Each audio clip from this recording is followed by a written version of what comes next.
Welcome back, everybody, to another episode of Agents of MACE. Today, we're continuing our watch through, our chronological, air quote, watch through of the X-Men films. As we stated in the last episode, we are finally to the better X-Men films. And we're on my favorite X-Men film, X2. So that's where we're going to be today. Today, we also have a special guest with us. It is your normal cast, myself, Luke, and Elisa. And then we're also joined by Donavon. So say hello, Donavon. Hey, everyone. My name is Donavon Thompson. I also run 241 Studios. So youtube.com/241 Studios. We do podcasts just like these guys every week, talking about superhero stuff, Star Wars, comic books, you name it. We also have original content like reviewing collectors, action figures, old movies that you probably haven't heard about, stuff like that. So yeah, check us out, youtube.com/241 Studios. Perfect. And I will second, go check them out, because all of the things that he just said are all of the things that I live for. So yeah. Quick question. Is there going to be any new retro video soon? Oh man, I don't know. I mean, I bought like 30 VHSs to do that whole series. I only did like the first 10. What's weird now is that since I've done that, now you can have your VHSs graded through like Beckett and everything else. And so like I have all these really rare VHSs. I'm like, man, I could get these things graded now. Nice. Now they're like going crazy on eBay, and I'm like, holy crap! Like I bought them for like $3 like 4 years ago. Anyway, another conversation. That's wild. Now I wish I would have kept everything from when I was a kid. Oh wow, it's dumb. Grading VHS, that's dumb. But hey, I bought a True Lies VHS just so I could get it graded. So I'm waiting to sweet. So I could have a perfect 10. Like that's what Chris Stuckman will do just to fund his next movie. When we were still in Tallahassee, we found somebody that was selling like every Disney movie ever on VHS. And we bought it. I think it costs like, I don't even know. It's like $40 or $50, but it was it was like probably 30 to 40 VHSs. Yeah. And we kept them thinking like, oh yeah, we're going to sell these like when they're going to be, worth so much money.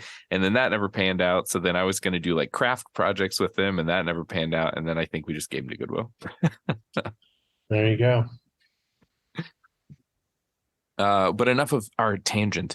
Let's get into what we came here to talk about, which is X2, the superior X-Men movie, in my opinion. We have to say its full title. It's X2, X-Men 2, X-Men United. That's if we're going to do it, we have to say it.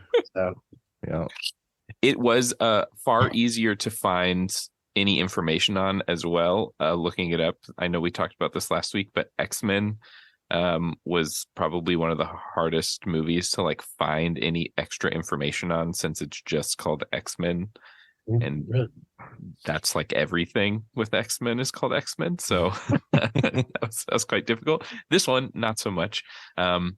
But I know that, again, this is probably one of the earliest DVDs that I owned. So I've watched this movie 100,000 million times. And so there are a bunch of fun little facts and Easter eggs along the way that we'll talk about. And some you may have heard of and some you may not. But so we'll dive into our first thoughts. I mean, I don't want to go first because my first thoughts are just going to glorify this movie. So Donovan, you go ahead and kick us off. First of all, happy 5-year anniversary to Lisa and Mason. Yes. Thank you. Not to date the podcast, but I saw it on Facebook. Yes. Thank you. I mean, growing up, I did watch the X-Men animated series cartoon like everybody else did, but honestly, I'm a little outlier here. During that time period, I wasn't a huge fan of the show. I was like 5 or 6. I did live and die and breathe for Spider-Man animated series and Batman animated series, but for some reason, the X-Men didn't really grab me, and I think part of that is because by the time I got home, X-Men was ending and Spider-Man was starting on Fox. So I think I was always catching the last 30 seconds, and I was just like, get the Spider-Man, So So growing up, I didn't have a huge affinity for the X-Men. I always liked Wolverine. I always liked Gambit, though. And of course, 2002, we had Spider-Man. So this was like in between what this came out in 2003. Yeah, so this is right in between X-Men 1, or Spider-Man's in between X-Men 1, X-Men 2, right? And so we had Blade in the mid 90s, early mid 90s. So X-Men kind of come in with like this, it's a superhero movie, right? It's a big budget superhero movie with big special effects, and it's got some real filmmaking behind it too. It's not just some, crappy B movie that was thrown together just to make a buck. The studio actually put some weight behind it. And of course, as a kid, I love these movies. I mean, I love seeing the superhero stuff, and I love seeing the powers of Wolverine. And I think I like Cyclops a lot. And then I saw the movie, and I was like, man, I like that guy who has the claws, Wolverine. So I think that was the thing I always gravitated towards, like everybody else did.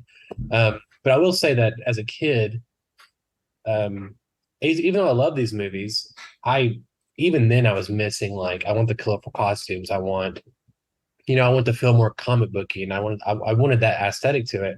And I understand now, and I understood then too why we didn't get that, because we had to kind of break the general audience in.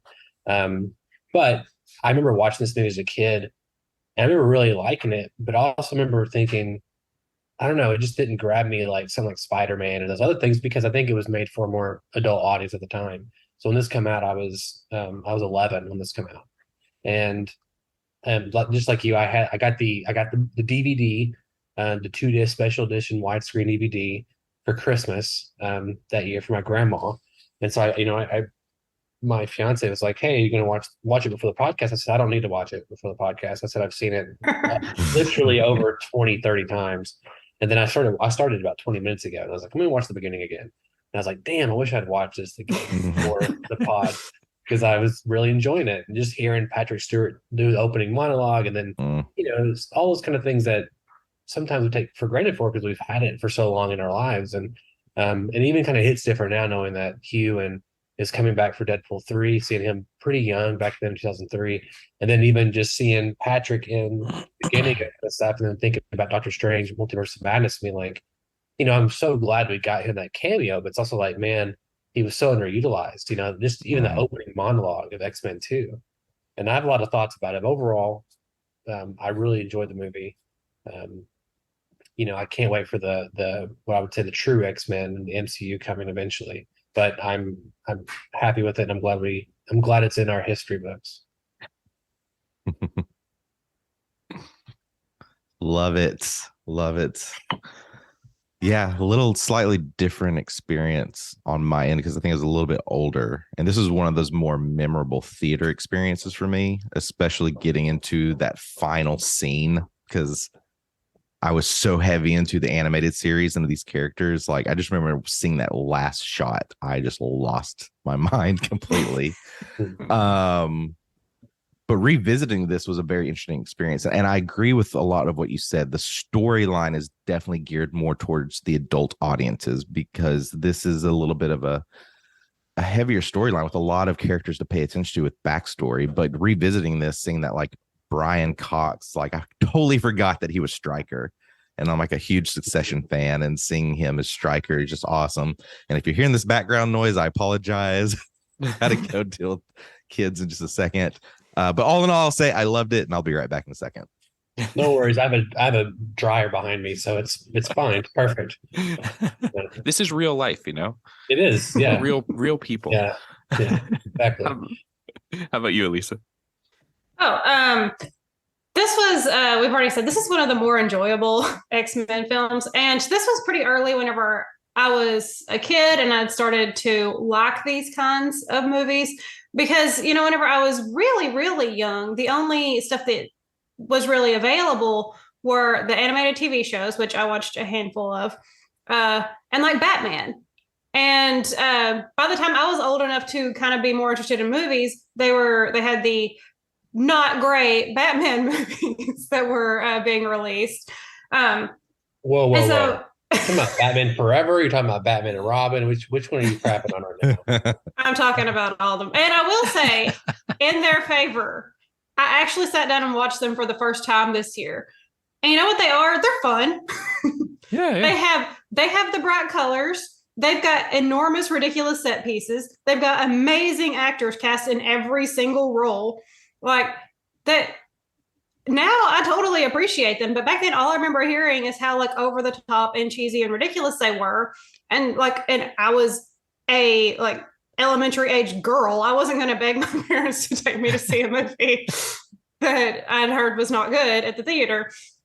But then we started getting these movies and Spider-Man, and then I got more interested, and because they were good, they were higher quality. And this is one that I remember. Like I also watched that multi-disc set of this and just like poured over all the special features. And I think it had a lot to do with my growing intense admiration of Hugh Jackman around this time.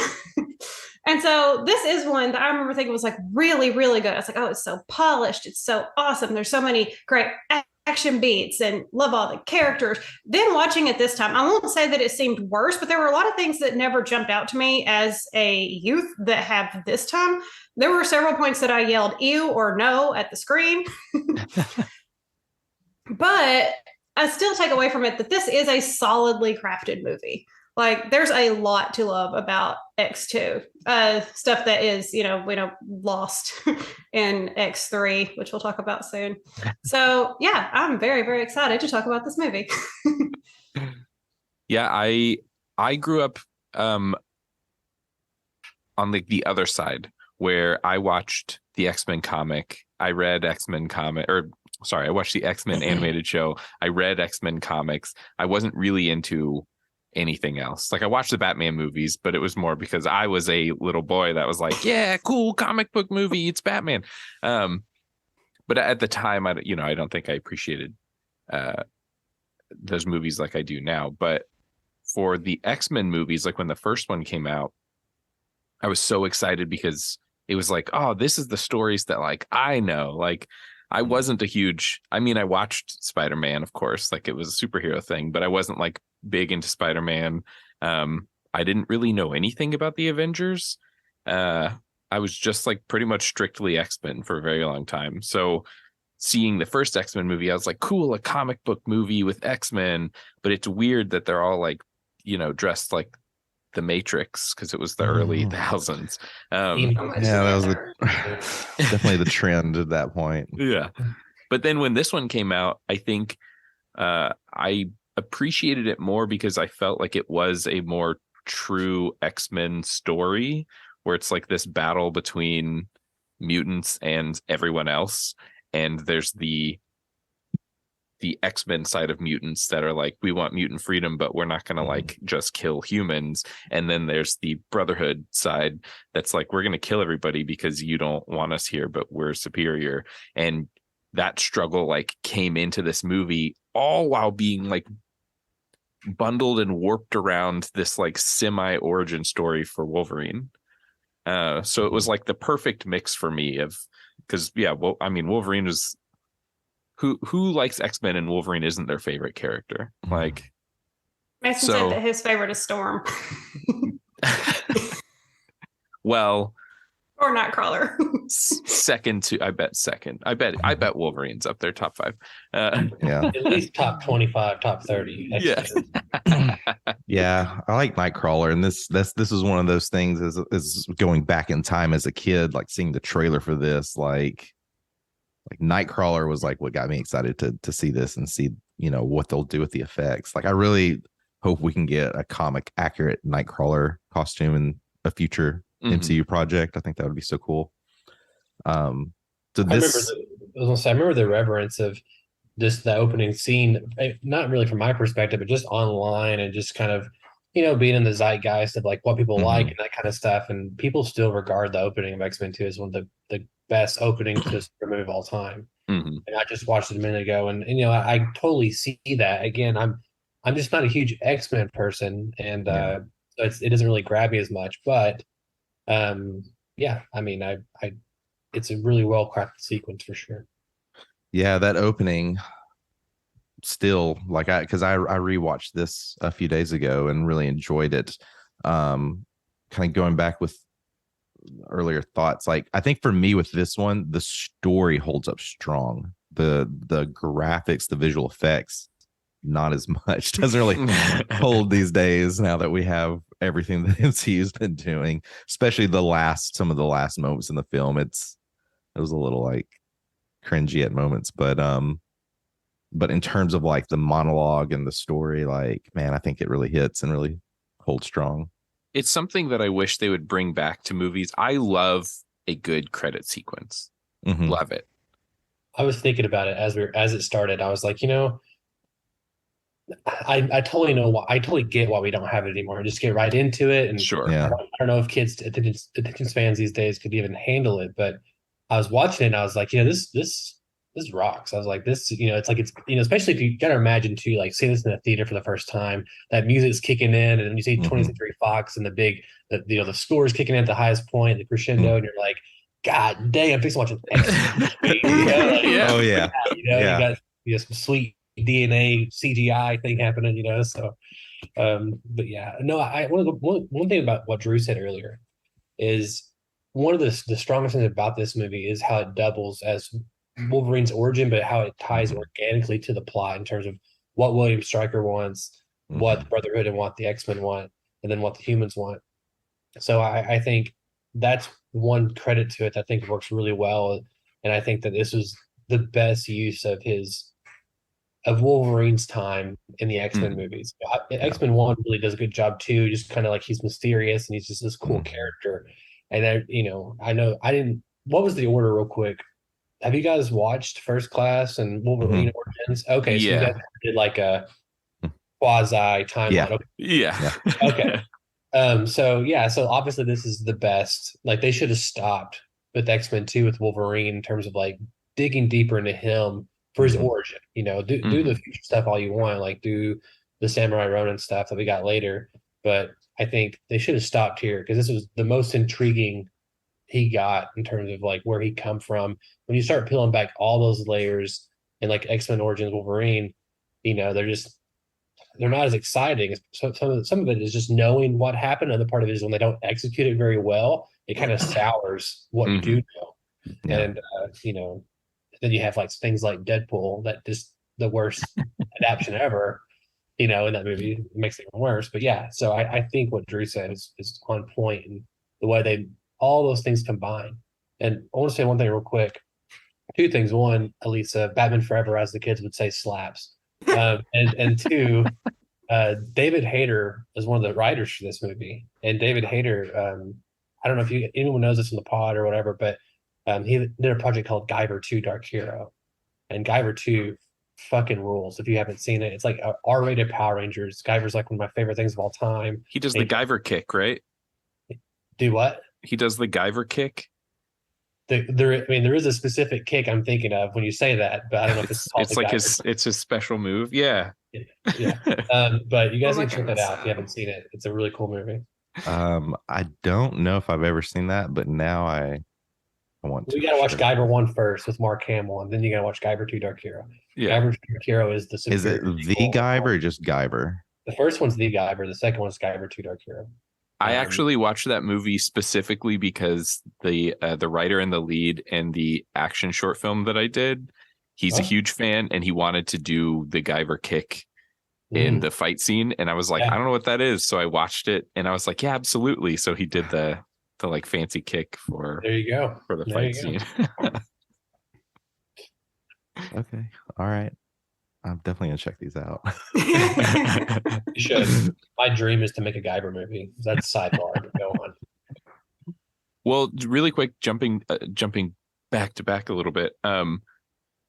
Talking about how like they should have stopped with Wolverine's like origin story here. I definitely agree. As much as like an X-Men and Wolverine fan that I am, we've talked about my experience before with X-Men Origins Wolverine, but I feel like they should have stopped as well because the callback to this particular like storyline in the newer Dark Phoenix movie was the perfect addition to this storyline that we've seen the beginning of here. If only they had put him in the like comic accurate head, like cyborg headpiece and belt that he had on, this would have been amazing. That was like my favorite part of the Dark Phoenix movie is when we see Wolverine like break out of Stryker's facility. which is what we sort of see in this movie, but in a, again, like we kind of understand why they didn't do comic accurate stuff at the time. Mm-hmm. But I feel like, You mean X-Men Apocalypse? Whenever is that what it? Yeah. it's Is an that what it is? apocalypse. Apocalypse. Okay, yeah. I feel like now, we can start putting in comic accurate outfits and it's okay. But at the time they were probably like, people don't want to see that. Like, who wants to watch a guy wearing a yellow and blue suit run around? Like, that's stupid. Every Everyone. fan out there, like, Right. But I Who feel like wouldn't? the like headpiece and stuff that he wears, like, I get that, this was early X-Men. This was like the kickoff for Hugh Jackman's like super career as Wolverine and Logan. So they wanted to show his face. They didn't want to cover it up with this goggles and all this tech on his head. But I feel like that would have been a real easy thing to do, and it would have made that scene so much cooler when he breaks out. But before we get too far away from the beginning of the movie, I did want to point out there's a fun little nod to X-Men Evolutions, which I don't know if anyone watched that series growing up as well. I did. But the tour guide in the White House is actually the voice actress for Jubilee from that series. So that was like a fun little nod. I know we were talking a little bit about the way that this film was shot, and they do a lot of really cool things that like weren't super common practice yet. Now I feel like we get more of that, but they do that really cool transition where they go through the peephole and into the Oval Office. And as opposed to X1, where we're watching a lot of stuff through the eyes and the perspective of the X-Men, in this movie, we get a lot more of the other side of that, where we're like watching the X-Men through the eyes of the people, like humans instead, especially this whole first scene where they're, it's almost like a horror movie, right? Like, here's this giant blue demon that can teleport and he's attacking the White House and they can't do anything to stop him. And even when they open the door and there's like all the smoke, which like, did he teleport like 1,000 times in one space to make that much smoke in one area? But that whole doobie, man, he just lightened it up. Yeah. Let me take a second if I kill the president. Could you imagine if his like teleport smoke just lingered like that everywhere? I mean, it'd be You crazy. could bottle it up and sell it on eBay, probably. But and that whole scene was like really cool, and just it gave you the other side of the story, which I think is important for the X-Men, because like, as a kid, you're watching it and you're like, oh, the X-Men are the good guys. Like, all the humans attacking the X-Men, like, that's so crazy. The X-Men are the good guys. But this movie kicks it off by showing you like, no, look how scary it would be to be this like Secret Service guy trying to protect the president from something you have no idea what it is, how to stop it. I thought that was a really powerful way to start the movie. And especially, like you said, now as an adult watching it, you kind of see it through a different lens. Whereas like a kid, probably, I highly doubt that I caught on to the fact that like, oh, he's scary. I was probably more like, well, the president probably did something bad, and then the X-Men are coming to get him.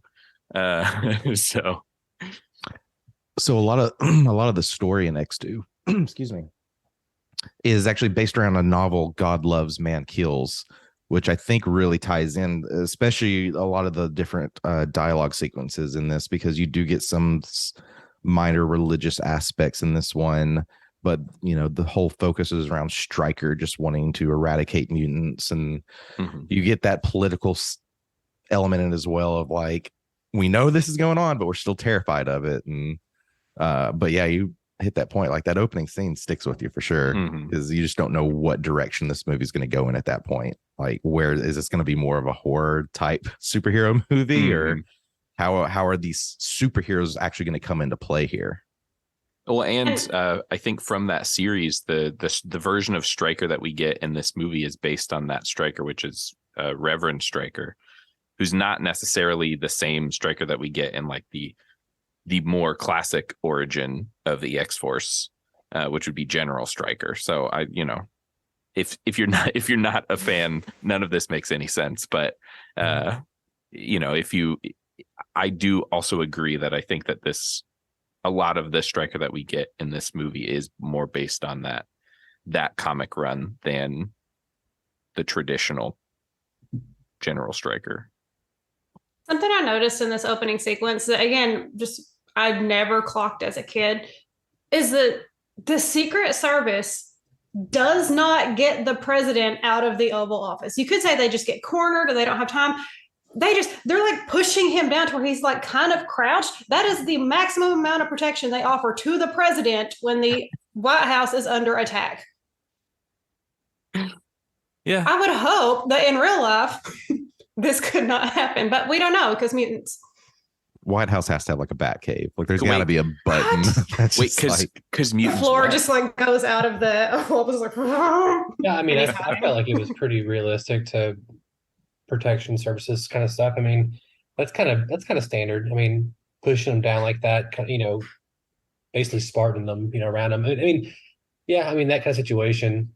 Even the most trained individual, how do you judge that, especially when you have sellable e-based smoke everywhere? So I just don't. I don't know. I mean, I give that one a pass. I will say one little story nugget. We know that Stryker doesn't want to kill the president because he needs authorization to get to Xavier's mansion. So it's like he's just supposed to stab the table next to him, but it's almost played off like it was it's more of a plot thing. Like the writers are trying to do this. Like he gets shot by a Secret Service agent. He drops the knife.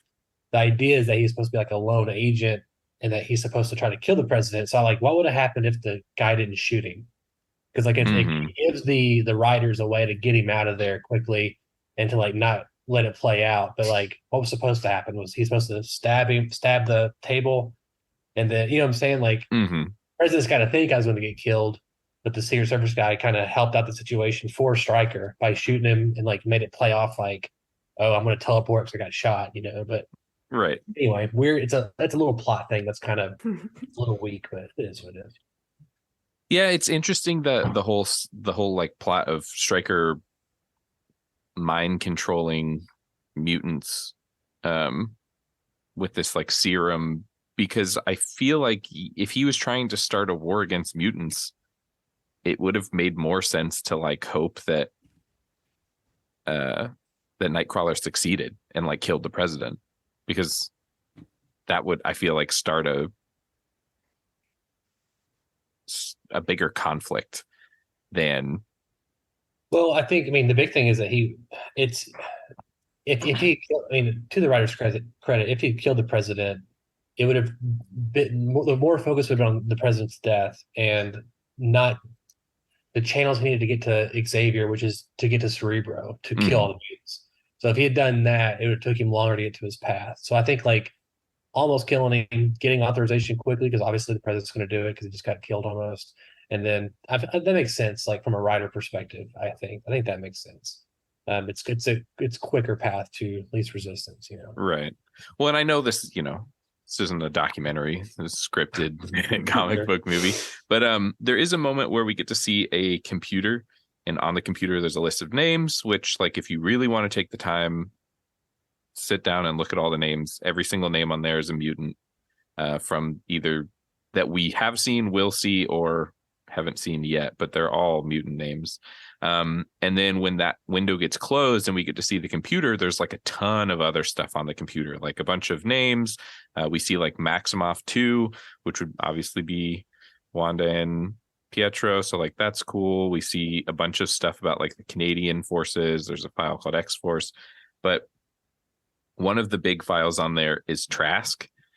And all I can think is well, if he knew who Trask was and what Trask did, then wouldn't he want to partner with Trask to make the Sentinels? And I just felt that was a weird Easter egg to throw in there when it's these two people are aligned in their views and they're not working together. Yeah. I mean, that's totally the visual effects guy. I guarantee you Bryan Singer has no idea that's in that movie. You probably ask him right now and he probably has no idea. I mean, what's funny is this, in the same scene we see Bryan Singer, it shows all the security guards' faces, and all the security guards are actually the crew on the movie, and he's one of them. So it's like you got to think, man. Like, yeah, that's a visual effects guy in 2002, like 3 a.m. Like, I'm gonna put this in there, and he has no idea the Avengers is coming out, and 10 years. You know what I'm saying? Right. This is my last chance. They're never making another movie like this ever again. I'm putting in Trask's name in there. So that's what that is. Right. That's hilarious. But I was watching that scene, and I was like, what? X2 to me is the perfect first X-Men film if you're building a universe for X-Men. It doesn't talk about the first movie. I mean, I guess a tiny bit, but for the most part, it doesn't talk about the first movie at all. It sets up all of these other things that could potentially happen. Mm-hmm. And then they just ruined it with X3. Like, awful follow-up to this amazing movie that set up so many storylines that they could have done. And obviously this was far before Iron Man or even an inkling of the MCU and this, like, how big it would be, but they could have easily done something like that. They could have made an entire X-Men universe, which, like, I guess sort of is what we have now, but it's like convoluted and like doesn't the storylines like mix and match. Like, I'm still confused why they made First Class and then immediately the second First Class movie like retconned all of the stuff that they were trying to say that First Class was going to lead to the X-Men movies. Like, it makes no sense to me, especially with one like this. Go ahead. That's because I just had no plan. I mean, I had no plan at all. I mean, I feel like First Class was the top. I mean, to me, X-Men First Class is probably the best X-Men movie. Like, not Wolverine, not Deadpool, but just X-Men movie. I think First Class is the best one. And just in terms of enjoyment, the performances, everything about it, and Matthew Vaughn's an incredible director in general. No, I see what you're saying. I mean, again, that's just there's my dryer. That's just that's them having no idea or caring, or that's still like pre-Avengers era. You know what I'm saying? Like, they don't really have a plan or idea. They were trying to fix it with Days of Future Past, but even then, it still makes no sense. I mean, like, afterwards, they're always contradicting themselves. I mean, ironically, the MCU is now has retconned that, right? Like, it's a multiverse, so now it's all multiversal or whatever. So everything is okay because it all makes sense now. So I guess you know what I'm saying. Like, that's the excuse, is what I'm saying. Like, oh, it's just it's okay.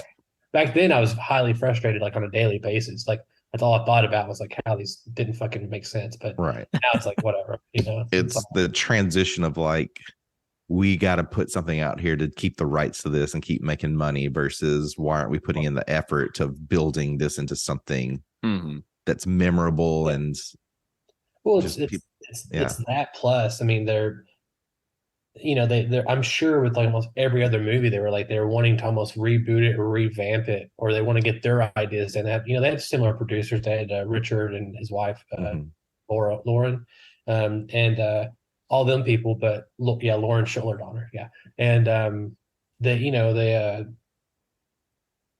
not comic book people. They're in the money business, so it's part of it. Well, a big part of this movie that for me is like a take my money moment. I love a school full of superpowered people, and we get to see them all using their crazy powers just on like a regular basis. Like this Sky High, love that movie. It's an awful movie, but I love that movie because it's all I want. It's not fantastic. Kurt Russell. I can watch Kurt Russell watch paint dry. I don't know if anyone watches anime, but like My Hero Academia, like that kind of stuff is my jam. And I'm gonna tattoo right here All Might. That's my next thing. So that we can hang out, Drew, sometime. We should hang out. Absolutely. I love, just give me a school full of people with powers. That's all I want. I don't care what they're doing. That's what I want to see. So in this movie, the scene where the school gets attacked, I was like, here we go. Like, the second it started, I was like, oh my, I cannot wait. We're going to see so much cool stuff. And sure enough, we saw like some kid with supersonic screeching powers. We get to see Colossus do his thing and like throw some people through a wall, which is like, I get that you're like, you're being attacked, but also it's your school, man. Like it's destruction of property. Bobby's like freezing up entire hallways and Kitty's running through the walls. Like, oh, I loved it. I love that scene. I could just watch that scene over and over again. My favorite moment within all that scene, and this goes back to Wolverine, is just how much he was just holding back. Because we didn't really see any actiony things with him, but the way that he just honed into that character in that moment it's almost like, I don't want to fight, but these guys are here. And then when he just goes crazy, like that first moment when he's like pins the guy, it's funny because like I know you're not supposed to think about it, but one thing that I just kept thinking the whole time was like, okay, so it's a school full of kids of like all ages. I mean, I don't know that we know, like it's not Xavier's middle school or high school, it's just Xavier's school. So I assume that there's kids of all ages. And now the kitchen is just full of dead bodies. And like, who has to clean that up? A normal Saturday night. Yeah. That's a good point. Who's the cleanup crew at the Xavier school? There's that series where it's just like the people who have to work for all the supers and like clean up after they make messes with their powers and do murder. There's a book actually basically about that. It's like about a law firm that deals with all of it's kind of what we get with like the She-Hulk series, the superpowered law firm, but instead of superpowered like lawyers, it's like a law firm that has to dealing with all the superheroes after they have a fight, being like, hey, you destroyed this building and it's going to cost you this much money to repair it. I was like, yeah, I'd watch that. Oh, definitely. There's a few interesting things there with the school thing. One of them being just you're seeing like, I can't think of his name. It's Pyro's character. You're seeing him, kind of seeing like what happens when the other side is aggressive, right? And that's like the start of that, and that kind of leads us to the house scene where Bobby's there with his brother and everything else. But I think that, and also it's you see the dichotomy of here's what the kids are used to in terms of like defending themselves, and then you have Wolverine on the other side of the spectrum, like just going berserker rage and just taking care of business. And it's kind of like this, like what's right and what's wrong. I do have a question for you guys, and I personally, Colossus from Deadpool 1 and 2 obviously is great.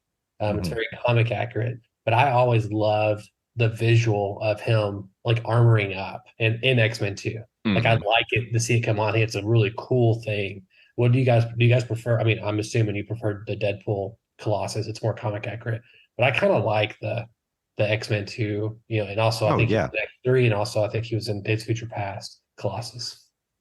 I like X-Men Colossus better. I think Deadpool Colossus is, yes, like very comic book accurate, but it's almost like just like Deadpool Juggernaut, right? It's like, okay, and like in the X-Men movies, they at least tried to make things believable. Or like understandable, even sort when of we grounded. Even if when we get when we get Juggernaut in X3, it's like it's a human being. It's not like a hulking monster. So I appreciate that, and I do like the like when we see him come out and he like transforms as they're like shooting him with the little darts or whatever. Like that's super cool. Yeah, I think that Deadpool Colossus they did backwards. Because I don't remember, I feel like we just talked about this, but in the comics, there's a part where Colossus gets his head dented and then he can never transform back into human form or it'll kill him. So he has to stay in Colossus form. And we get that in Deadpool 2, but it doesn't explain why he's always Colossus in Deadpool 1. Gotcha. Because it's like, if they had done that in Deadpool 2, then like I wouldn't have had a second thought about it. I'd have been like, well, yeah, he can't change back. But since that hasn't happened yet, it's kind of like, why is he always like he's just hanging out in like full Colossus form at the school? I mean, that's where they go into the jokes of like, this is the monetary thing. Like it's cheaper to do it. Just go ahead and keep this way versus have him change back. And forth. Yeah. I think there is something. It's. I mean, again, I do love all the things we get in the Deadpool movies, but I agree in terms of like Juggernaut and Colossus. I think bringing them down to like more of a human size makes them more. I mean, they're obviously more relatable, but I don't know. It just makes it feels like it's more grounded in the universe, like it's actually tangibly there, and it's just I don't know. Again, I think it's just there's something about the guy suiting up. I think is really a cool moment. Like you want to see a guy jump out of a helicopter and then turn into Colossus right before he hits the ground or something. That's what you want to see. You know what I mean? That's what you want to make. And it helps with like I feel like a lot of CG characters have this issue that I like to call the Godzilla issue, where if you watch Godzilla, the size that Godzilla is changes every time you see him. Sometimes he's taller than the tallest building. Sometimes he's half the size of the tallest building. Sometimes he picks up a car in his hand and it looks like he's holding like a large toy car.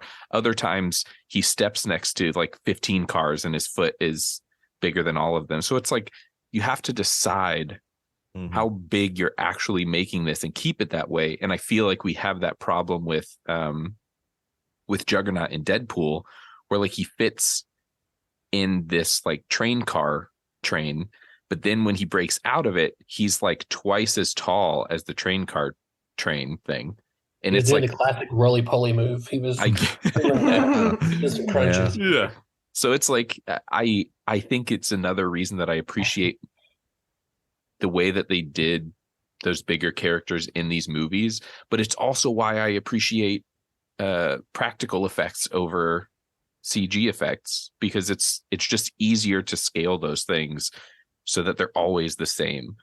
Like we never see Wolverine's claws longer in one scene and shorter in one scene, but then in X-Men Origins they're all over the place. Like I don't understand. Thick. What they are. Have you guys seen Legends of Tomorrow? I have not watched that one. No. On CW. Well, there's I can't think of his name, but anyway, so like he suits up like he's like Colossus basically. That's on a TV show, and it looks more realistic than he does in Deadpool, because he's not a huge giant walking Russian. You know what I'm saying? So like, no, I agree with you for sure. Yeah, and I'm really bummed that we didn't get more. I mean, you know, I always complain about getting too much, but then when there's not enough, I want more. So I feel like in this movie, especially in that scene, there's like so many other X-Men that we could have got pulled in. I know there is a lot that, like, you know, we see there's a lot that wasn't in this movie that was supposed to be in this movie. There's like a scene when Jubilee is supposed to be like her hands are starting to sparkle and like crack with static electricity. That got cut out. The whole part where they have Charles like mind controlled and he's killing all the mutants. Earlier we saw Hank McCoy on TV as a human having like an interview, and there was supposed to be a scene where when Charles is killing all the mutants, we see Hank transform into Beast. And there's somebody else. There was like another mutant that was, I don't remember. It's some random guy, or it's not who we got in the very next movie. Oh, which you got to give, even if you don't like that movie, having him play freaking Beast. Oh yeah, Kelsey Grammer. I mean, shit. Yeah. Oh yeah. I want to watch Frasier, but him as Beast the entire time. That's what I want to watch. It'd be incredible. You'd be Fur Razier. Oh, there you go.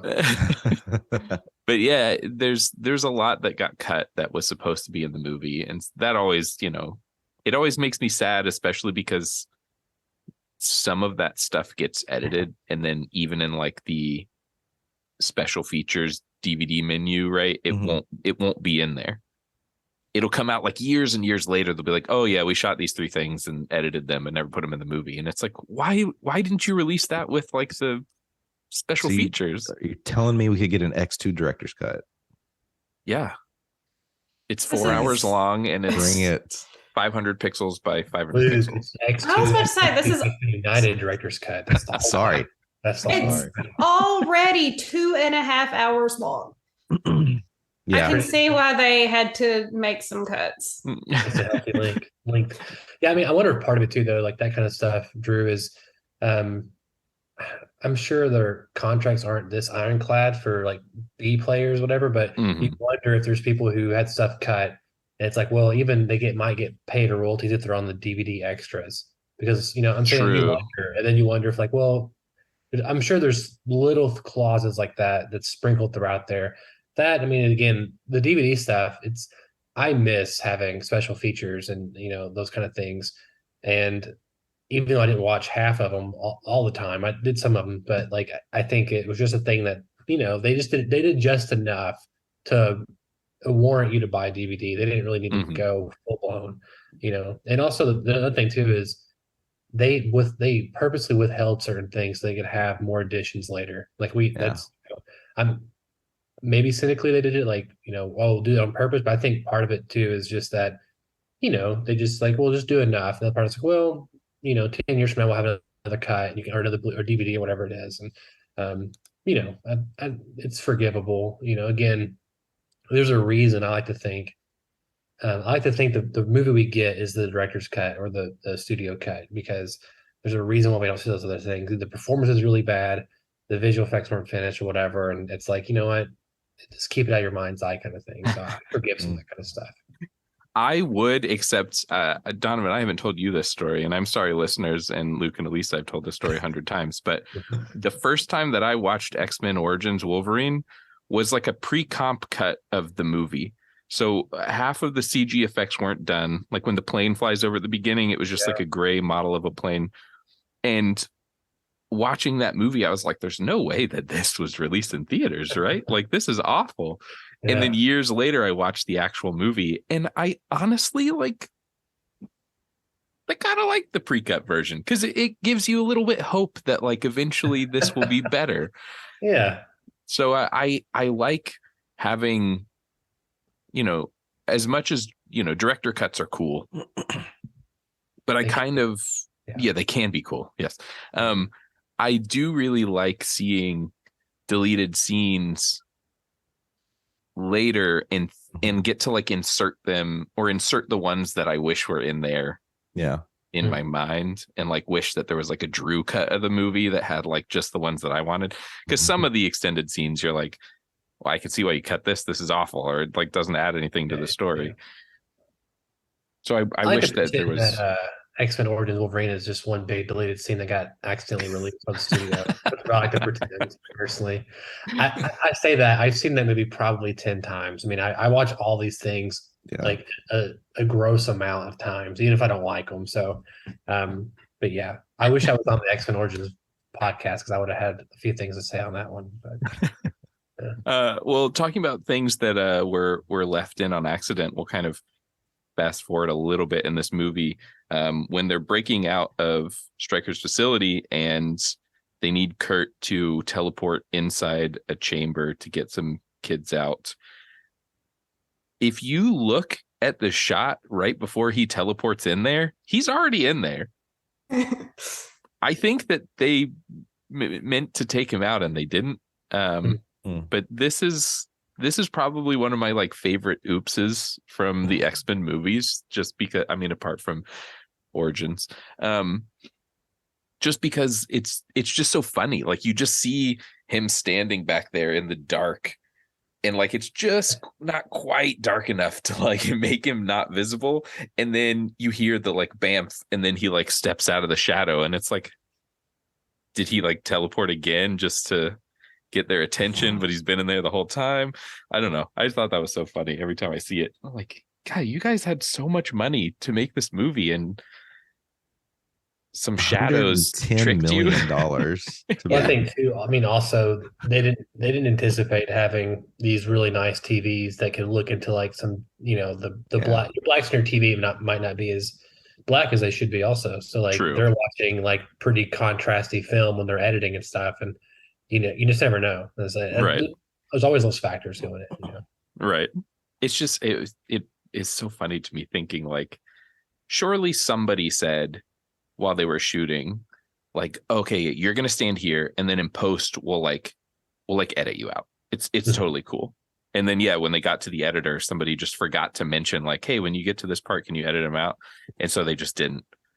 They're like, Yeah, it's fine. also that's part of the like Murch's rule of six in terms of hierarchy of editing, right? So it's like you cut on emotion, you cut on um, time and space and three-dimensional space, those kind of things. And down there in the hierarchy, like not many people like I've never noticed that. So like the whatever's happening emotionally is trumping the mistakes down there. So that's we're doing that all the time in filmmaking, and but that is interesting though. So yeah, I've definitely done it in films that I've made. Like, I'll edit that different later, and then I get to it, I'm like, nah, it's fine.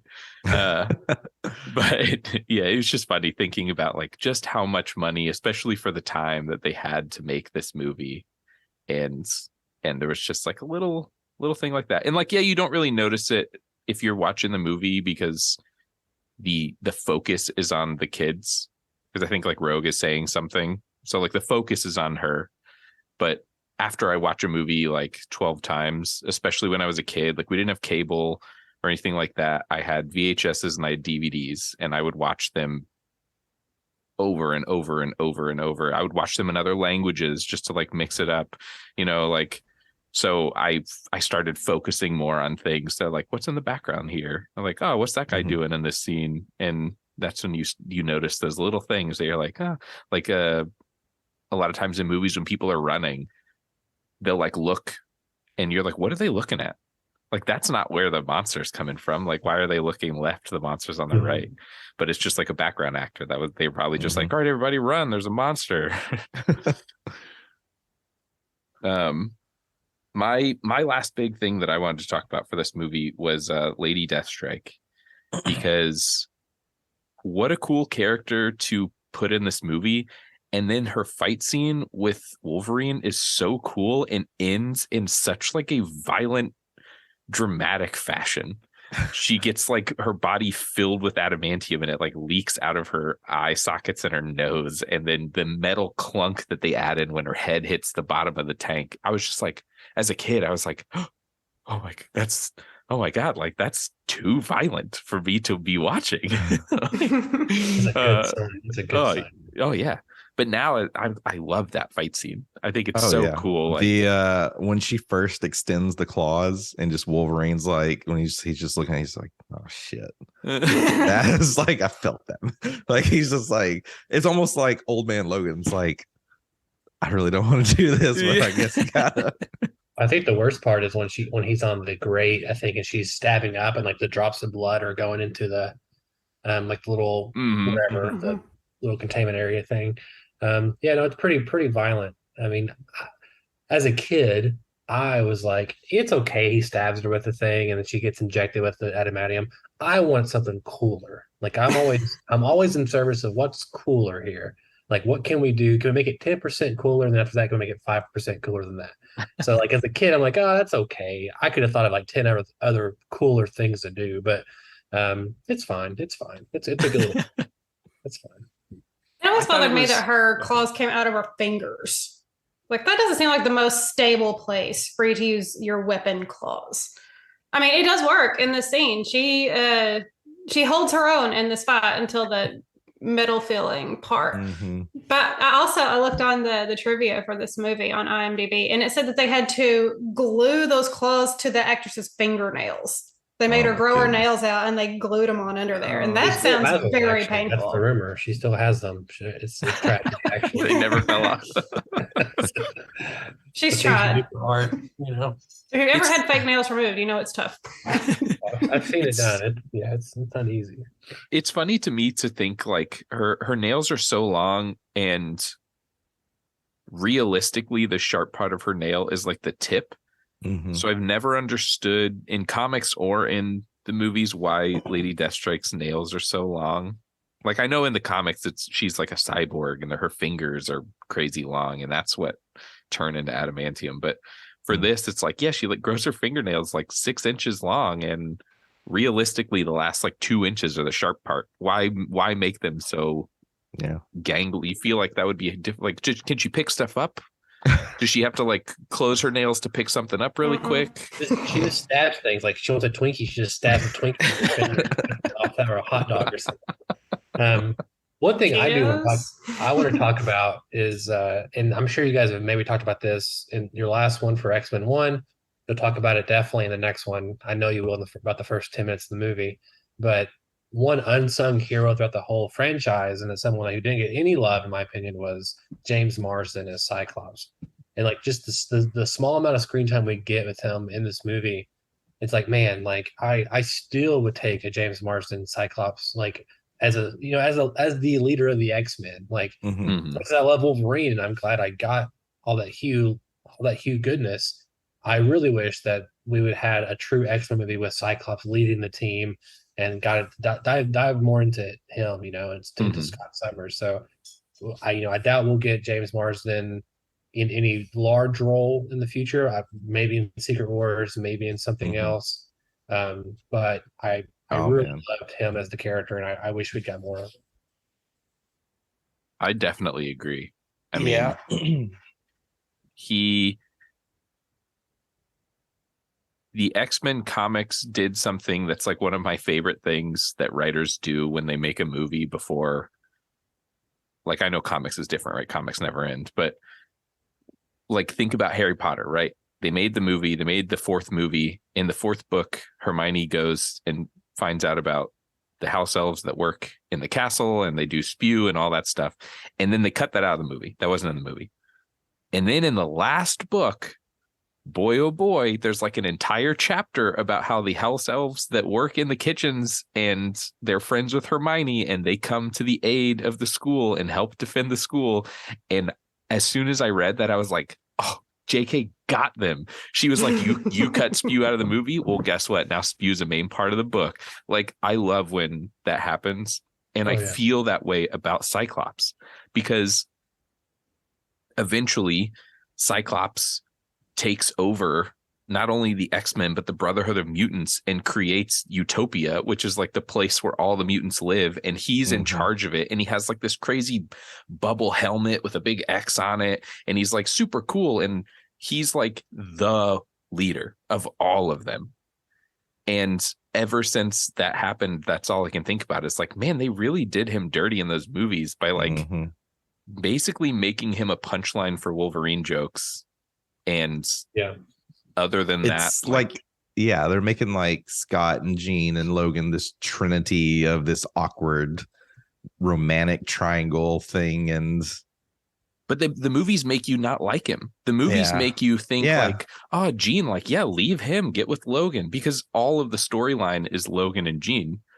Scott just shows up every now and then to make like a snide remark towards Wolverine, and then Wolverine like flicks him off with the claw and everybody laughs, and then we don't see Scott again.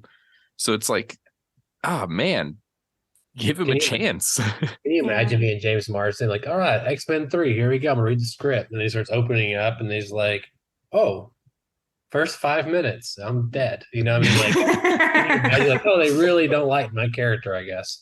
And that's I even though I don't think the casting is great, getting Ty Sheridan and Apocalypse, I was like, oh, at least they're, we're gonna get another Cyclops, we're gonna get another chance, and even then, we that didn't pan out very well, as we know. But I'm really hoping that, whenever they do bring in X-Men to the MCU, Wolverine's doing his own thing, and he's not only part of the X-Men, and then the X-Men is like the original core team with like Beast and Cyclops, Storm, and whoever else.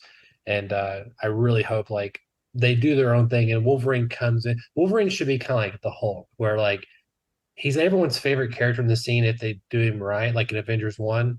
But like he comes in and like steals the scene, but it shouldn't be about him. He's a good character to like enhance a moment or something to make him really badass, whatever. We've got plenty of him, and especially with Hugh Jackman. They really need to focus on the X-Men and bring in Wolverine now as like the cherry on top for moments and scenes and stuff. I agree. Or even if they go ahead. I was gonna say I kind of hope they go with the Patch storyline, and so we don't really see him as Wolverine yet, but he's like, the Patch persona, because that whole world's already been built enough. Yeah, and we've seen enough clues, like that's where he starts showing up, and then eventually he just kind of transitions into. Well, his bar's there, right? Isn't that the bar that we saw? So we saw that. I have a sidebar. What do you guys think about is it Desposito as Charles Xavier? Carlo Desposito? Yes, I'm for it. That'd be amazing to have him as Professor X. I'm 100%. just ready for it to be cast and them to be like, at this point I don't care. Like, it doesn't, I just want to see him. Like, give me something, Marvel. You keep like half teasing us over and over, and then I feel like the last thing I saw was like, oh, it's been confirmed that we're not getting X-Men until like phase 7. And I was like, but you have them. Like, we've been waiting for so long for you to have them. Now you have the rights to use them and you're not using them. Like, throw them in a movie. Well, it's also interesting how they're going to do it too. I mean, partly the reason why the X-Men movies work is because there's not all these other characters that are pre-existing. Even in the comics, it's always been kind of hard to explain. Like, okay, there's mutants and there's Inhumans and then there's superheroes, and these guys got powers by accident. These guys were born with it, and then these guys are something else. So it's like, I mean, the whole idea, right, is the analogy of racism and that kind of stuff in the 50s and 60s, like Jim Crow and that kind of stuff.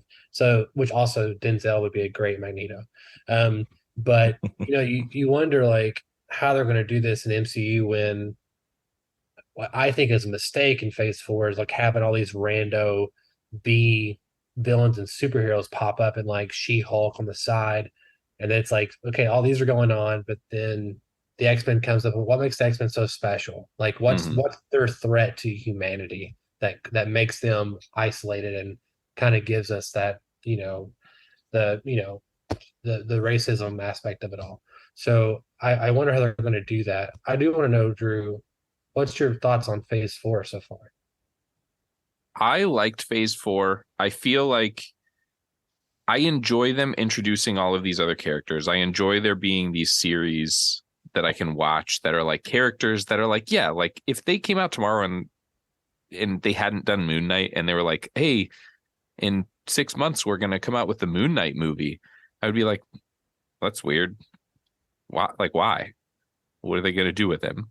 But now that they've kind of introduced it as a series and like they could continue that stuff on the side where like maybe it's mentioned in the movies, but like they're really keeping him until they do something big like Midnight Suns or something. They can pull in all of these more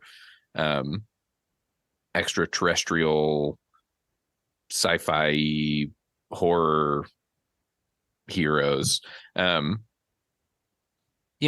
I appreciate that. I think with the X-Men, in my mind, the easiest way to bring them in is to bring them in, and instead of focusing on X-Men specific storylines like Mojo World and Days of Future Past, like we don't need to do that stuff.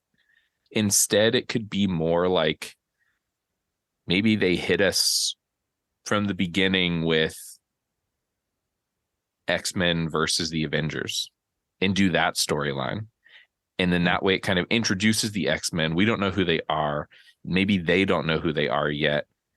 They have powers. They're trying to fight against people that are, against mutants existing. And then Scott creates Utopia. Maybe, and I think I've said this before, like maybe we don't even get Xavier and Magneto. Like maybe this is post Xavier passing and it's the Jean Grey school and we go that direction instead, where it's like some of these more iconic characters that would be difficult to like recast and convince us all that like this is the new Charles. Like maybe we just forego Charles and start with somebody else and start with like a storyline further down the line that kind of sets up the X-Men to be on their own island. And we get them occasionally, where we get one or two of them occasionally, but like, we don't have to think about the fact that like, here's the East Coast Avengers, here's the West Coast Avengers, here's the X-Men, here's the Canadian, whatever that is, H-Force or whatever. Like we're getting to a point where there's going to be too many competing groups that it's like, okay, well, if Galactus comes, well, now I'm not even worried. There's like 60 groups of heroes. There's like 60 groups of heroes that can fly out. And so it's going to take away that like uh-oh, Dr. Doom is scary. Like, no, he's not. There's like 300 heroes to one bad guy. Like, and some of them can't die. Some of them are invincible. Like, get out of here. Like, if I they think part of it too, Secret Wars, we're all talking about X-Men and Phase 4 and 5. And as much as I think Secret Wars should be saved for when we have the new line of X-Men, like our new Wolverine, that way we can have new Wolverine and Hugh together on the same screen. I do think they're going to do obviously Secret Wars first. And I think that will maybe palette cleanse the universe, and like we'll go back to less heroes. We'll keep what worked in Phase 4 and 5. They'll take away what didn't. And I mean, I'm curious to see how they jumble that. I mean, it could be Kevin Feige's swan song, maybe. Yeah. Just wonder how long he's going to do this. And then he's not going to announce it until like right before the movie comes out, if he leaves or not. But I think it could be like that, where we go back to, we recast Iron Man, recast Captain America, all these people, and we start back over again. But we start back over now with Spider-Man beginning, Iron Man, Captain America, and X-Men the beginning, and we start that train all over again with new actors and stuff. So I'm curious myself, but I mean, I hope we see all those things we're talking about. Like, I hope we see a good Dark Phoenix story. I hope we see a good Genosha or House of M story, or Chisholm or Schism. Sorry, I said Schism or whatever. I hope we see those things. Well, and even something like House of M could be a good reboot. Like, yeah, it could. Wanda loses it and like takes away everyone's powers, and then when that gets fixed and people get their powers back, like then that's how we introduce like, oh, now there's all these mutants that like we didn't know about before, but their powers got taken away, and they were like, what happened to my powers? Oh no, now I'm a mutant. Like, I was absolutely convinced. Sorry to cut you off. I was absolutely convinced in WandaVision that she was going to be like, based on a past, be like, if there was more of us, then I could have had my children saved, or Vision would have been saved whenever Thanos came. And I thought they were going to flip it on its head. Like at the end of WandaVision, she was going to say more mutants. Like she's going to find out she's a mutant. She's going to say more mutants, and that's how the X-Men was going to get started. That's what I thought was going to happen. But as we always do on Podcast 2 for 1, we were writing better stories than they give us. It didn't happen, but I was still like, I thought that was a cool path to go. Yeah, because they've more or less said like mutants are going to appear throughout the next couple of phases. The question is like, what's going to be the overall interaction with like the Avengers and the known superheroes in the MCU? But I do like the Secret Wars aspect. Like, could we get Patrick Stewart or James Marsden back within Secret Wars, and they're just like addressing it as like, we've always been here, we've just been in the shadows, but we're here if you need us. And that's kind of like how it phases them in. I like that, because like that was my favorite part of them introducing Spider-Man and then us getting Tom Holland Spider-Man movie, which was like, we don't need the origin. Everybody knows the origin. So like, even if they went ahead and introduced the X-Men and we're like, we're not giving you an origin because you know who the X-Men are. This is a already established group. That's what I'm saying. Like, if we could get future X-Men with like, maybe Charles is gone and Jean's taken over, or Scott has taken over, and it's like, yeah, we don't need all the backstory. We've gotten the backstory. And like, if they really want to sprinkle some in here and there, they can, but maybe set up the X-Men in a way where they can be separated from everybody else, so that we don't always expect them to be there. But then the way that they're doing these series, like, okay, introduce some storylines as a series instead of a movie. And that way it's like, we still can get those storylines if we want them, but they're not like shoehorned into an already existing universe where all of us as viewers have already seen the X-Men formed twice. We've already seen Dark Phoenix twice. Like, I would rather you just introduce us to a Jean who has control over the Phoenix Force and go that direction, instead of seeing like, okay, what's this director's take on the Phoenix Force going to be? Like, is it going to be any better than the other two?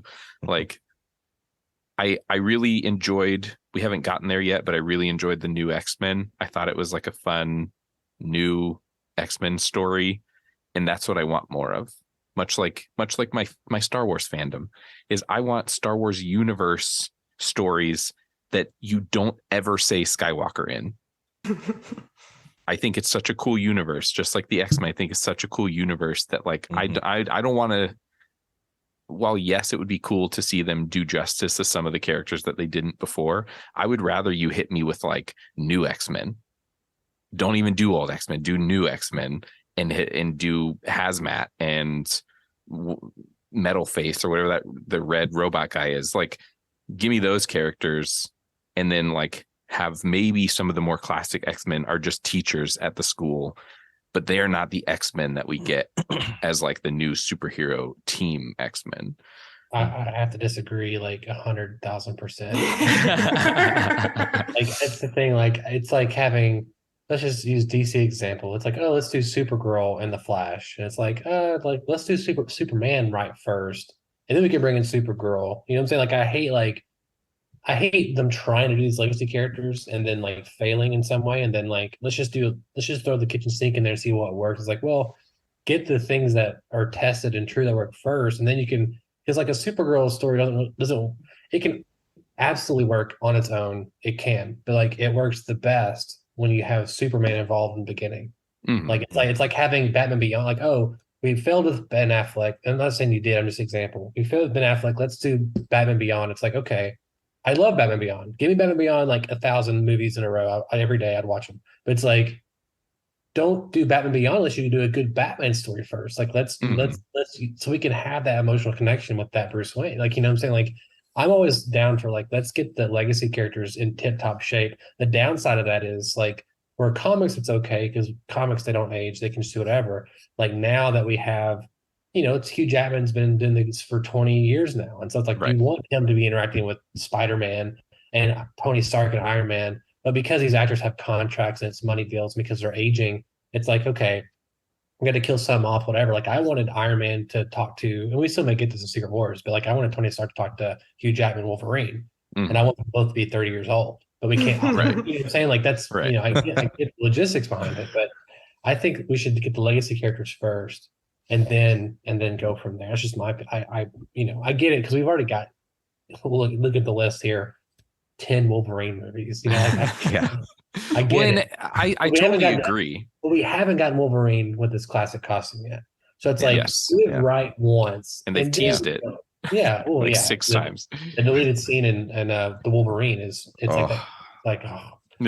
Yeah, I totally agree, but I think for me the reason that I'm ready for them to move on is because of the fact that like these actors are going to age out, and if they've already told us that we're not going to get like X-Men for another, I mean, what a phase is like 2 years, so if we're not going to get like an X-Men movie until phase 7, like that's 4 years away. Some of these people aren't even going to be interested in doing these movies anymore in a year from now. So I don't want them to like slowly introduce these like core X-Men characters that are then I am going to expect them to still want to be X-Men in 4 years or 5 years or 6 years or however long to continue all these grand X-Men stories when like I feel like the only way to do that would be to them to cast like 20-year-olds. And I think that was my biggest problem with the First Class movies was that they like shoved those X-Men into being full-fledged X-Men far too fast. And I was like, yeah, but they're all like 18 and they're fighting Apocalypse. Like, no, back up. Like they're supposed to be adults and none of them are adults. And then they're fighting like the biggest X-Men bad that there is. Well, technically, by the time Apocalypse hits, they're like 45. But because, like, I'm serious, but like because like time doesn't work correctly in the Foxverse. Like, I mean, like they're 20 in 1962, which is fast. Seriously, and then like so McAvoy is supposed to be like 60 in Apocalypse. You know what I'm saying? Like, I mean, really, and like that's they're using comic logic, right? Where these characters are aging with us and not the time they're in, but it still makes no fucking sense. But yeah, I agree with you. It's just being difficult. They do kind of brush it off with Mystique and say that like part of her mutation is that she doesn't age. But yeah, Mystique is fully 70 years old. Yeah. Yeah. Which like is that? I mean, I don't want to dive into all that. I should just look it up. But are there any? I know we've gone a little bit longer than a normal episode. So are there any last thoughts on X2? We didn't really talk too much about like the little sub story with Magneto and Mystique.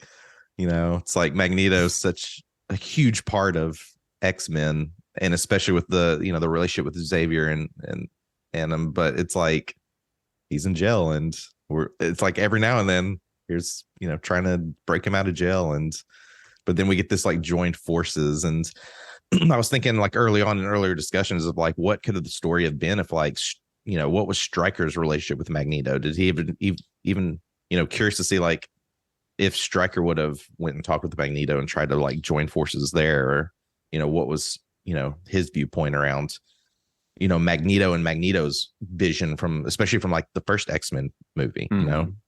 I could see that, but I feel like they're polar opposites. Like Magneto is trying to either kill everyone that's not a mutant or turn everyone into mutants, where Stryker is like, I want to kill all the mutants. Yeah. So I feel like that would be a hard sell for either one of them. Yeah. The duo, the Magneto and Mystique, also leads to one of the best jokes in this movie. And one of the only clear references to the first movie, where they're both like kind of over in a corner giggling, and they look over at Storm and say, "We love what you've done with your hair." And Storm gets up, she's like pulling her gloves off, and she's gonna go get them. That was great. That was a perfect moment. I think the Mystique in this movie is just great all around. I mean, when she like comes in as Wolverine, and Stryker's like, "That's not my invention," and then she like beats them all up and slides under and flicks them off, and then 2 seconds later, like, we see Stryker walk into this control room, and then it turns out it's Mystique, and you're just like, oh, what? Like, Mystique is on fire in this movie.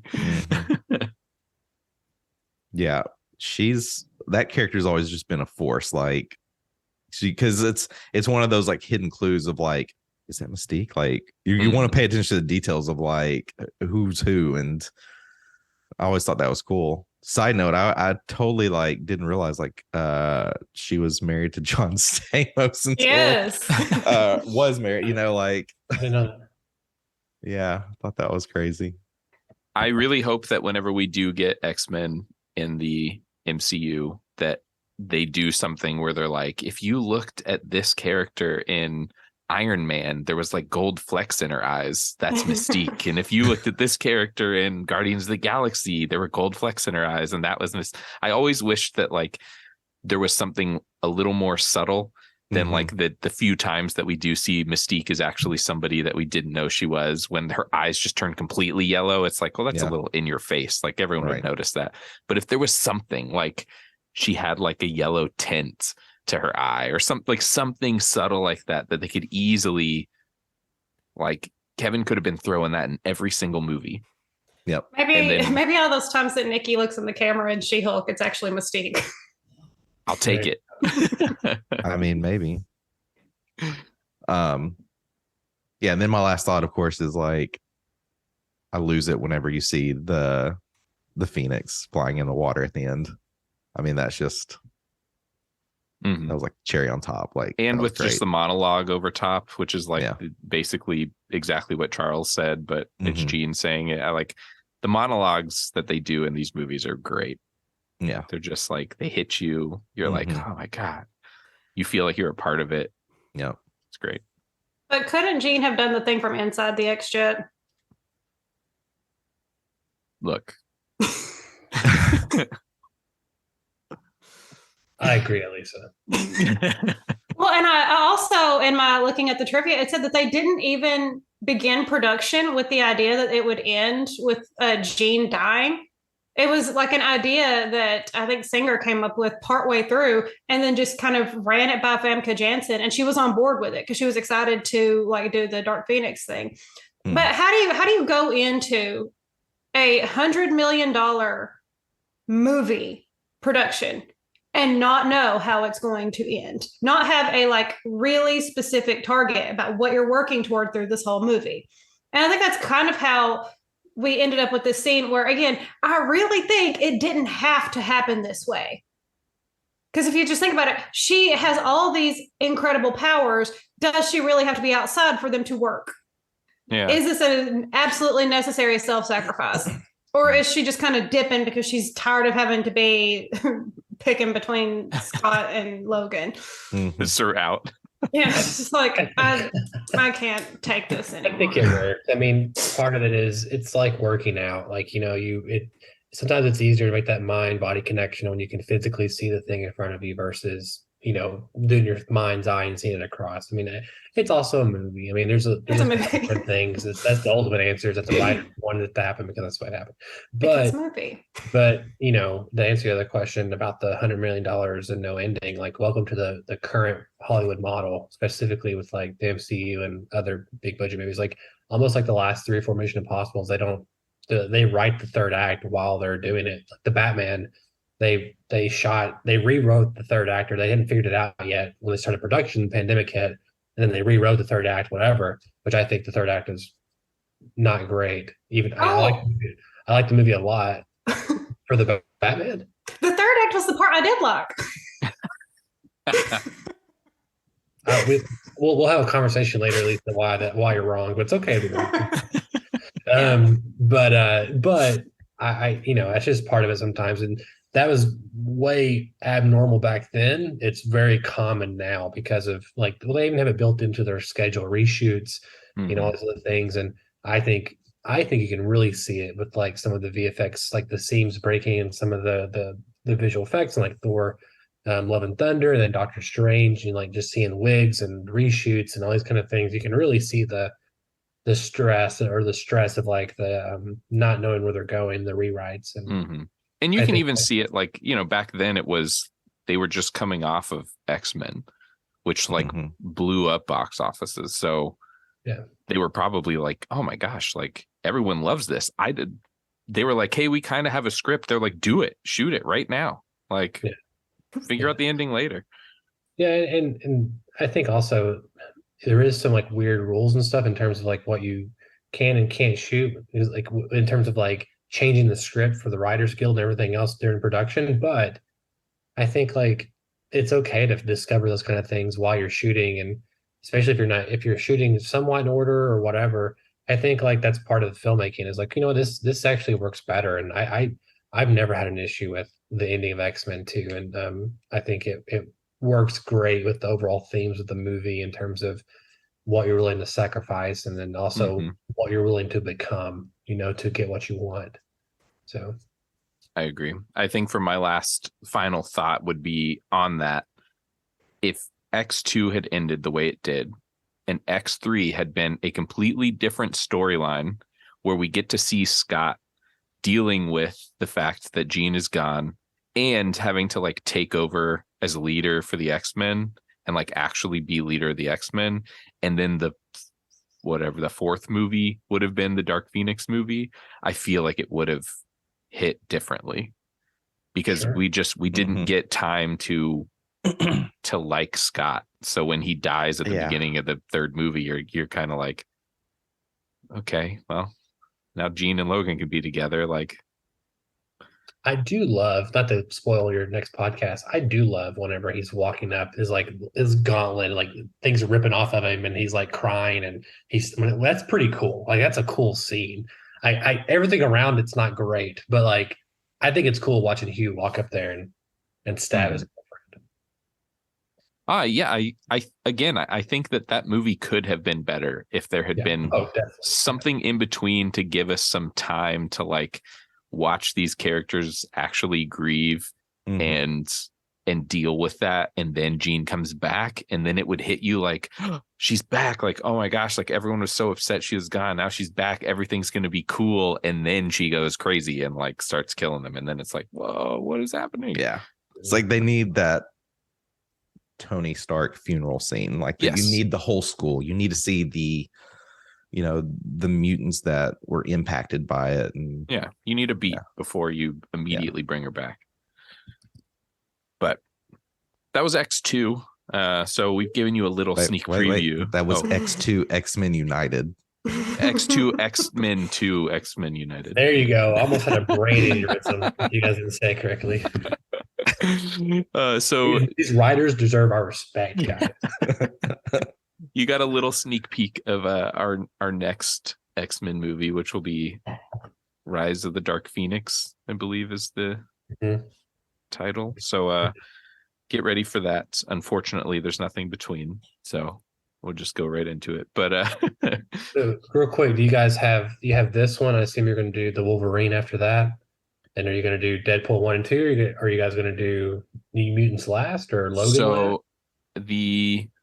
the website that I'm using that has the chronological order has this, and then Dark Phoenix, and then Deadpool 1, and then Wolverine, and then Deadpool 2, and then New Mutants, which is like, New Mutants fits somewhere in there, but the list that I'm following has New Mutants last because it doesn't reference anything else.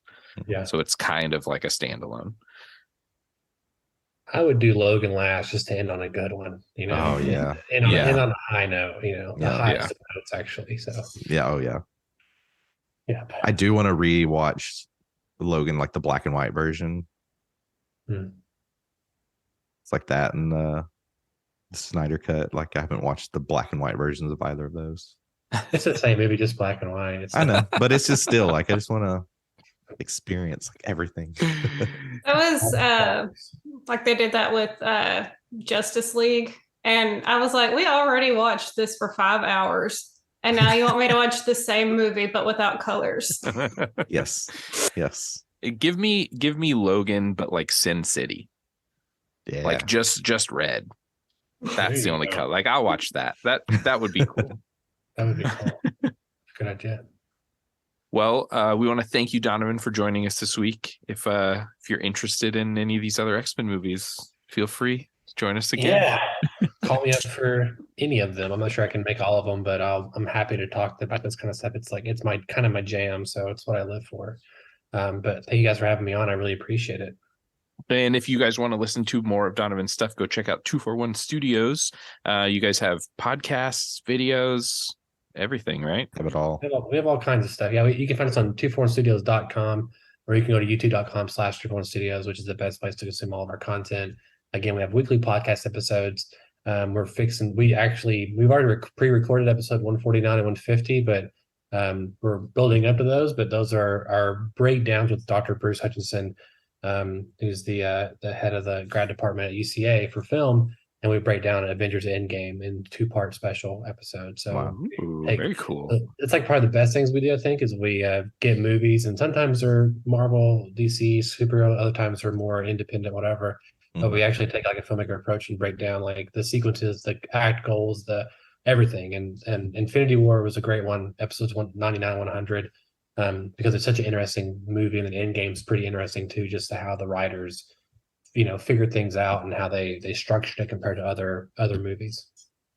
Very cool. Well, I definitely am going to check that out. So you listeners should too. You'd like it. And I guess the question for this week is going to be, who do you think should be the leader of the X-Men? You could pick any mutant. I don't care. Good, bad, in between. But it has to be a mutant. Or an Inhuman, at least. Ray Park's Toad. Should be the leader. I would love to see what. R.I.P. Yeah, I would love to see what those suits would look like. So send us your answers on our social media, and keep an ear out for our next episode, which will be in 2023. Oh, you have to wait all the way until next year to hear another episode. So we will see you all next year. Bye.